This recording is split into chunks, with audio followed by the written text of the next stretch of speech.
Hello everyone, good morning, welcome back to my channel. আশা করি তোমরা সবাই খুব ভালো আছো, আমিও ভালো আছি। আজ হচ্ছে শনিবার আর এখন বাজে সকাল 7টা। এখন থেকে তোমাদেরকে সাথে নিয়ে ব্লগটা শুরু করলাম। একটা সংসারকে সুন্দরভাবে পরিপাটি করে সাজিয়ে গুছিয়ে রাখার জন্য, ঠিকঠাকভাবে পরিচালনা করার ক্ষেত্রে একজন গৃহিণীর যে কত বড় অবদান আছে সেটা কিন্তু ভাষায় বলে বোঝানো যায় না। ছোটবেলাতে পড়েছিলাম স্বাস্থ্যই সম্পদ। একজন মানুষের যতই টাকা পয়সা থাকুক না কেন, যতই সে বিত্তবান হোক না কেন, তার যদি শরীরটা না ভালো থাকে তাহলে বলতে গেলে সে সব দিক থেকেই নিঃস্ব। সেক্ষেত্রে পরিবারের সকল মানুষের স্বাস্থ্যের খেয়াল রাখা, তার যত্ন নেওয়া, এই সবটাই কিন্তু শুরু হয় একজন গৃহিণীর হাত ধরে, আর সেটা হয় রান্নাঘর থেকে। সেজন্য একটা রান্নাঘরকে সুন্দরভাবে সাজিয়ে গুছিয়ে অর্গানাইজ করে রাখার জন্য একজন গৃহিণীর যেমন অনেক বড় ভূমিকা থাকে, রান্নাবান্না পরিষ্কারভাবে করা, রান্নার পরে রান্নাঘরটাকে পরিষ্কার করার ক্ষেত্রেও কিন্তু একজন গৃহিণীর অনেকটা বড় দায়িত্ব থাকে। প্রতিদিন রান্নাবান্না শেষে আমি মাত্র 15 মিনিট সময় নিয়ে কীভাবে নিজের রান্নাঘরটা পরিষ্কার করি সেটাই আজকে শেয়ার করব। তারই আগে চলো সকালে জলখাবারটা বানিয়ে ফেলি। আজকে ওটস আর সুজি দিয়ে একটা নতুন ধরনের সহজ ব্রেকফাস্টের রেসিপি তোমাদের সাথে শেয়ার করছি। এই যে কাপটা, এই কাপের হাফ কাপ পরিমাণ মতো আমি নিয়েছি ওটস, আর হাফ কাপের থেকে কম পরিমাণে নিয়েছি সুজি। এবার এটা ভালো করে একবার মিক্সিতে ঘুরিয়ে গুঁড়ো করে নেব। তবে সুজি কিন্তু মিক্সিতে একদম মিহিভাবে গুঁড়ো হয় না, সামান্য হলেও একটু দানা দানা ভাব থেকেই যায়। এবারে আমি নিচ্ছি একটা পাকা আম আর নেব কলা। আম আর কলা দিয়ে সুজি আর ওটসের একটা ব্রেকফাস্ট ভীষণ হেলদি, টেস্টি আর চটজলদি হয়ে যায়। আমটার খোসা ছাড়িয়ে নিয়ে ওই আঁটিটার গা থেকে বা আমের পিঠ দুটো যতটা সম্ভব নেওয়া যায় আমি ছুরি দিয়ে কেটে কেটে আমটা ওই গ্রাইন্ডারের মধ্যে নিয়ে নিলাম। আর নিলাম আমি 3টে কাঁচা কলা। আর এই যে দেখো, ব্রেকফাস্টটা বানাতে বানাতে লোডশেডিংও হয়ে গেল।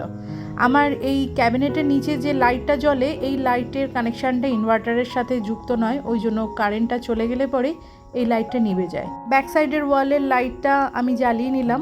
আচ্ছা, এখানে আমটার কলাটা ভালো করে পেস্ট করে নিয়ে এবার ওই ওটস আর সুজির গুঁড়োর সাথে মিশিয়ে নিচ্ছি। জল কিন্তু এর মধ্যে একদম দিতে হবে না, ভালো করে জিনিসটা মেশাতে হবে। আর সুজি আছে যেহেতু, সেটা কিন্তু একটুখানি ফুলবে, সে কারণে একটু রেস্টেও রাখতে লাগবে। যে কোনো মিষ্টি জাতীয় জিনিসের মধ্যে সামান্য পরিমাণে লবণ দিলে পরে স্বাদটা কিন্তু ব্যালেন্স হয়। আমি 10-15 মিনিট মতো সুজি, ওটস, আম আর কলার পেস্টটা দিয়ে একটুখানি রেস্টে রেখে দিয়েছিলাম। 10-15 মিনিট পরে ঢাকনা খুলে দেখলাম বেশ সুজিটা ফুলে উঠেছে।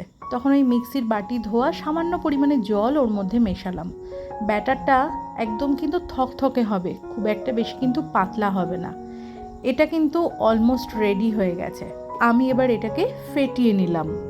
আজকে এই আম কলা দিয়ে সুজি ওটসের যে প্যানকেকের রেসিপিটা তোমাদের সাথে শেয়ার করছি, এটা কিন্তু ছোট বাচ্চারা যখন স্কুলে যায় তাদের টিফিনেও দিয়ে দিতে পারো। জিনিসটা যেমন হেলদি, টেস্টিও বটে। ব্যাটারটা রেডি হয়ে যাবার পরে ফ্রাইং প্যানের মধ্যে 1 চামচের থেকে একটু কম পরিমাণে ঘি দিয়ে এরকম ছোট ছোট করে এই ব্যাটারটা আমি পাতিয়ে দিলাম। তোমরা যদি একটু মিষ্টি মিষ্টি খেতে পছন্দ করো তাহলে এর মধ্যে বাইরে থেকে চিনি মেশাতে পারো। আমার কলাতে বেশ সুন্দরভাবে মিষ্টি হয়ে যায় বলে আমি এক্সট্রা বাইরে থেকে আর কোনো মিষ্টি মেশাইনি।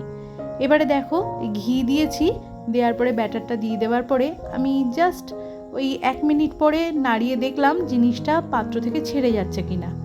আর ওপরের অংশটা নরম থাকাকালীনই আমি ওপর থেকে একটু কাজু, কিশমিশ ওটা দিয়ে দিলাম। তোমরা চাইলে আরও অন্যান্য ড্রাই ফ্রুটস দিতে পারো, কাজু বাদাম, কিশমিশ, চিনে বাদাম বা খেজুর, আখরোট, যার যেমন ইচ্ছা। আমন্ড বাদাম টুকরো করে কেটে ওটাও দিতে পারো, পেস্তা দেওয়া যেতে পারে। আমি এরকমভাবে কাজু কিশমিশগুলো দিয়ে দিলাম। ওপরের পোর্শনটা এখনও একটু নরম রয়েছে। এবারে ব্যাক সাইডটা হয়ে যাবার পরে আমি ধীরে ধীরে এই জিনিসগুলোকে উল্টে দেব। খুব যে একটা বেশি সময় লাগে তা নয়। সুজি আর ওটস থাকার জন্য একজন পরিণত মানুষ যদি 2টো করে খান অনেকক্ষণ পেটটা ভর্তি থাকবে। আমার টোটাল 6টা প্যানকেক হয়েছে, তো 2টো করে আমাদের 3 জনের বেশ ভালো মতোই হয়ে গেছে। জিনিসটা যেহেতু ঘিতে অল্প আঁচে ফ্রাই করা হয়েছে, সেই জন্য ঘিয়েরও একটা সুন্দর গন্ধ আসাতে খেতে কিন্তু সুস্বাদু হয়েছিল। তো চলো, আমার ম্যাঙ্গো আর বানানা প্যানকেক রেডি হয়ে গেছে, জলখাবারটা এবার সেরে ফেলি। আজকের আমার দিনটা শুরু হয়েছে ভোর 5:30 থেকে। সকালবেলাতে উঠে দেখলাম ওয়েদারটা বেশ ঠান্ডা ঠান্ডা। গতকালকে যে ঝড় বৃষ্টি হয়েছিল সে কারণে আজকে ওয়েদারটা একটু ঠান্ডা ছিল, আর সকাল থেকেই দেখলাম একটা মেঘলা মেঘলা ভাব রয়েছে। তারপরে বাসি কাজকর্ম করে স্নান পুজো সেরে রান্নাঘরে এসে থেকে ভিডিওটা শুরু করলাম।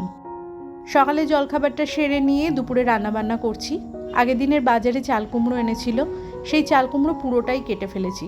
অর্ধেকটা দিয়ে চাল কুমড়োর শুক্তো বানালাম, আর বাকি অর্ধেকটা ডাল বানাচ্ছি।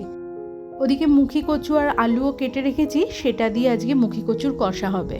এই প্রচণ্ড গরমের মধ্যে প্রত্যেক দিন মাছ মাংস ওসব খেতেও ভালো লাগছে না, মনে হচ্ছে একটু হালকা পাতলা শুক্তো ডাল এরকম ধরনেরই খাবার খাই। গতকালকে পমফ্রেট মাছের ঝাল ছিল, তো সেটা খেয়েছি। আজকে তাই একদম ভেজ রান্নাই করলাম। বেশ অনেক দিন পরে চাল কুমড়ো শুক্তো বানালাম। এখন এইসব ধরনের রান্নাবান্নার পাটটা প্রায় উঠেই গেছে। চাল কুমড়োর শুক্তো, ঝিঙের শুক্তো, এই ধরনের শুক্তোগুলোর স্বাদটা একদম যেন অন্যরকম হয়। খুব তাড়াতাড়ি চটজলদি হয়েও যায়, আর খেতেও কিন্তু সুস্বাদু লাগে। আমি হিঙের বড়ি, উচ্ছে দিয়ে আর দুধ দিয়ে এই চাল কুমড়োর শুক্তোটা বানালাম। নামানোর পরে একটু ঘি দিয়ে দিয়েছিলাম। ওদিকে আমার চাল কুমড়ো দিয়ে ডালটা বানানো হয়ে গেছে, এবারে মুখি কচুর তরকারিটা করে নিচ্ছি। প্রতিদিন আমাদের একই রকম খাবার খেতে ভালো লাগে না। সেই একই রকম জিনিসটাকে যদি ঘুরিয়ে ফিরিয়ে অন্যরকম মশলা দিয়ে বানানো যায়, তবে সেটার মধ্যে আবার সেই একঘেয়ে ভাবটা থাকে না। আমি সাধারণত মুখি কচু কালো জিরে কাঁচা লঙ্কা ফোড়ন দিয়ে বানাই। আজকে তাই পেঁয়াজ আদা রসুন লঙ্কা টমেটো দিয়ে এই আলু দিয়ে ঘি গরম মশলা দিয়ে একটু কষিয়ে রান্না করলাম। রান্নাবান্নার ক্ষেত্রে যেমন আমরা বিভিন্ন রকমভাবে একই সবজি একই জিনিসপত্র নানা রকমভাবে রান্না করি যাতে টেস্টের পরিবর্তন হয়, সবাই যাতে খেতে ভালোবাসে, তেমনি ঘর সংসারের কাজগুলো যদি বিভিন্ন রকমভাবে আমরা করতে পারি তাহলে কিন্তু তার মধ্যে কোনো একঘেয়েমি আসে না। কাজকর্ম সে যাই হোক না কেন, একঘেয়েমি জিনিসটা না থাকলে কিন্তু তার প্রতি একটা আগ্রহও বাড়ে। যতটা নিট অ্যান্ড ক্লিনভাবে আমরা ঘরের কাজ বা রান্নাঘরের কাজ কিংবা বাইরের কাজ যদি করতে পারি তাহলে কিন্তু সময় অনেকটা বাঁচে, আর আমরা কিন্তু বাকি সময়টা অনেকটা রিল্যাক্সভাবে কাটাতে পারি। কথা বলতে বলতে মনের অনেকগুলো কথা শেয়ার করে ফেললাম। দুপুরে রান্নাবান্নাটা কমপ্লিট হয়ে গেছে। এটা বেশ আধা ঘন্টা 15 মিনিট পরে ওয়াশিং মেশিনে জামা কাপড় কাচতে দেওয়া ছিল, সেগুলো মেলে দিয়ে এসে রান্নাঘরটা পরিষ্কার করছি। গ্যাসের ওভেনটা যেহেতু আমার গ্লাস টপ, সেহেতু সাথে সাথে পরিষ্কার করি না, আধা ঘন্টা 15 মিনিট একটুখানি হাতে সময় নিয়ে নিই। রান্নাবান্না শেষ হয়ে যাওয়ার পরে যেটুকুনি যা বাসনপত্র ছিল সব নিয়ে ডিশওয়াশারে ভরে দিয়ে সিঙ্কটা কাউন্টার টপটা সবটা খালি করে নিলাম। এবারে ওই সলিউশনটা স্প্রে করে নিয়ে কাউন্টার টপ গ্যাসের ওভেন টাইলসগুলো সবটা মুছে পরিষ্কার করে নিচ্ছি। 3-4 দিন অন্তর অন্তর আমি সাবান দিয়ে আর ওই স্কচ ব্রাইট দিয়ে ওয়ালটা কাউন্টার টপটা ভালো করে ঘষে ঘষে পরিষ্কার করে নিই। সলিউশন স্প্রে করে ওয়াইপ দিয়ে যতই মুছি না কেন, চিমনি চললে পরেও একটা হালকা তেলছিটে ভাব কিন্তু টাইলসের ওপরে হয়ে যায়। সেটা যদি আমরা দীর্ঘদিন ওই স্কচ ব্রাইটের সাহায্যে পরিষ্কার না করি তাহলে ওটা জমতে জমতে পরে ওটা তুলতে কিন্তু আমাদের ক্ষেত্রে অনেকটা পরিশ্রমের ব্যাপার হয়ে দাঁড়াবে। তাই জন্য রোজ দিন না করলেও 3-4 দিন অন্তর অন্তর আমি ওরকমভাবে পরিষ্কার করে নিই, আর বাকি দিনগুলো এরকম সলিউশন স্প্রে করে ওয়াইপ দিয়ে মুছে নিই। টপ গ্যাসের ওভেন টাইলসটা ক্লিন করে নেবার পরে সিঙ্কটা আমি ক্লিন করি, আর সিঙ্কটা যখন পরিষ্কার করি তার সাথে দু সাইডের ওয়াল কলটা একদম চকচকে করে ঘষে মেজে পরিষ্কার করে নিই। একটা জিনিস এক্ষেত্রে তোমাদের সাথে আমি শেয়ার করি, সিঙ্কের মধ্যে মাঝে মধ্যে এক বাটি গরম জল ঢেলে দেবে। সেটা হয়তো একদিন অন্তরও হতে পারে, বা সম্ভব হলে প্রত্যেক দিন দুবেলা করে ঢেলে দিতে পারো। তাতে কি হয়, আমাদের এই যে সিঙ্কের মধ্যে বাসনপত্র মাজা হয় বা রান্নার পরে যে টুকটাক জিনিসপত্র ওর মধ্যে পড়ে যায়, সবজিপত্র ধুতে গেলে একটু আধটু পড়ে যায়, সিঙ্কের যে আউটলেটটা আছে সেটা আর বন্ধ হবে না। গরম জলটা দিলে পরে কিন্তু সিঙ্কের যে আউটলেটটা আছে সেটা ক্লিন থাকবে। আর তার সাথে যদি একটুখানি বেকিং সোডা মিশিয়ে দিতে পারো তাহলে তো আর কোনো কথাই নেই, সিঙ্কের আউটলেটটা কোনো দিনও আটকাবে না। সব সময়তে যদি এই বেকিং সোডা 1 চামচ ওই আউটলেটের মুখে দিয়ে গরম জল ঢেলে দাও তাহলে সব সময়ের জন্য কিন্তু সিঙ্কের আউটলেটটা ক্লিন থাকবে। সপ্তাহে একটা দিন যদি সম্ভব হয় কলগেট পেস্টের সাহায্যে কলটা সিঙ্কটা ভালো করে একটু ঘষে মেজে নেবে, তাহলে স্টেনলেস স্টিলের যে গ্লেজটা সেটা কিন্তু মেনটেন থাকবে। মাঝে মধ্যে এরকম ছোট্টখাটো ঘরোয়া উপকরণ দিয়ে কিন্তু আমরা আমাদের ঘরের প্রতিটা জিনিসের মধ্যে একটা চকচকে একদম নতুনের ছোঁয়াটা কিন্তু বজায় রাখতে পারি।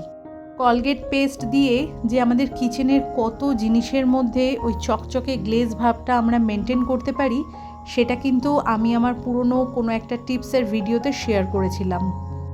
রান্নাবান্নার শেষে যদি প্রত্যেক দিন কাউন্টার টপ, গ্যাসের ওভেন, টাইলসগুলো ক্লিন করার পাশাপাশি এই যে ক্যাবিনেটগুলোর আউটসাইডটা যদি আমরা ওই ওয়াইপ দিয়ে আর এরকম সলিউশন স্প্রে করে মুছে নিই, তাহলে তেল চিটচিটে ভাব বা নোংরা কোনো জিনিস কিন্তু জমে থাকে না। বিশেষ করে স্টিলের যে হ্যান্ডেলগুলো আছে সেগুলোর মধ্যে আমরা যখন রুটি বেলি সেই আটার গুঁড়ো পড়তে পারে, তেল, মশলা, হলুদ, যে কোনো গুঁড়ো মশলার গুঁড়ো পড়তে পারে। দীর্ঘদিন পরিষ্কার না হবার পরে কিন্তু ওগুলো ওখানে জমে যায়। তো প্রত্যেক দিন যদি আমরা হালকা হাতে একবার একটুখানি পরিষ্কার করে নিই, তাহলে ডিপ ক্লিনিংয়ের প্রয়োজন হয়তো কখনোই পড়বে না। আর যদিও বা আমরা ডিপ ক্লিন করি, তাহলে কিন্তু পরিশ্রমটাও কিন্তু আর পরিশ্রম মনে হবে না। নিচের ক্যাবিনেটটা পরিষ্কার করার পাশাপাশি আমি ফ্রিজটাকেও এরকমভাবে ওই কলিন দিয়ে আর একটা যে ডাস্টার আছে সেটা দিয়ে মুছে পরিষ্কার করে নিই। যেদিন মাইক্রোওভেনটা ব্যবহার হয় সেদিন মাইক্রোওভেনের আউটসাইড ইনসাইড আমি দুটোই পরিষ্কার করি। তবে আজকে মাইক্রোওভেনের কোনো রকম ব্যবহার করিনি বলে সেই জন্য সেটা শেয়ার করলাম না। কিন্তু ফ্রিজটা তো প্রতি মুহূর্তে ব্যবহার হচ্ছে। বিশেষ করে হাতলের যে জায়গাগুলো আছে সেই জায়গাগুলো কিন্তু বেশি করে নোংরা হয়। সেগুলো যদি পরিষ্কার না করে রাখি, তাহলে ওই দাগ ছোপগুলো জমে যায়, দেখতে কিন্তু ভীষণ খারাপ লাগে। আমার রান্নাঘরে ওপরে যে ক্যাবিনেটগুলো আছে সেগুলো আমি প্রত্যেক দিন ক্লিন করি না, ওটা হয়তো সপ্তাহে 2 দিন আমি পরিষ্কার করি। নিচের ক্যাবিনেট বা ড্রয়ারগুলো কিন্তু আমার প্রত্যেক দিন প্রতি মুহূর্তে ব্যবহার হচ্ছে বলে ডেলি কিন্তু আমি নিচের ক্যাবিনেটগুলোই ক্লিন করি। স্টোরেজটা প্রত্যেক দিন ব্যবহার হচ্ছে, বাকি যে ড্রয়ারগুলো আছে তার মধ্যে বাসনপত্র ভর্তি থাকে, প্রতি মুহূর্তে সেগুলো খোলা বন্ধ হয়। তাই জন্য নিচের ক্যাবিনেটগুলো আমাকে প্রত্যেক দিন ক্লিন করতে হয়। কিন্তু ওপরের ক্যাবিনেটগুলো ওরকম ফ্রিকোয়েন্টলি ইউজ হয় না বলে সপ্তাহে 2 দিন ক্লিন করলে পরেই সবটা পরিষ্কার থাকে। তারপরে এই যে জলের মধ্যে একটু লাইজল মিশিয়ে রান্নাঘরটা সুন্দরভাবে মুছে পরিষ্কার করে নিলাম। আর এই যে দেখো, প্রত্যেক দিন দুপুরে কি রাত্রে রান্নাবান্না শেষে আমার রান্নাঘরটা ঠিক এরকমভাবেই ঝকঝকে তকতকে হয়ে পরিষ্কার থাকে। আর হাইজিনটা কিন্তু আমি চেষ্টা করি সব সময় মেনটেন করতে, কারণ ওই যে বললাম, স্বাস্থ্যই সম্পদ। পরিবারের সকল মানুষের যত্ন বা তাদের ভালো রাখার জন্য এইটুকুনি কাজ তো দায়িত্ব সহকারে আমাকে করতেই লাগবে। আজকের ভিডিওটা তাহলে এখানেই শেষ করছি। আর আজকের ভিডিওটা যদি তোমাদের কোথাও ভালো লেগে থাকে, তাহলে একটা কমেন্টের মাধ্যমে জানিও, একটা লাইক করে দিও। তোমাদের সাথে দেখা হচ্ছে নেক্সট ব্লগে। ততক্ষণের জন্য ভালো থেকো, সুস্থ থেকো, টাটা।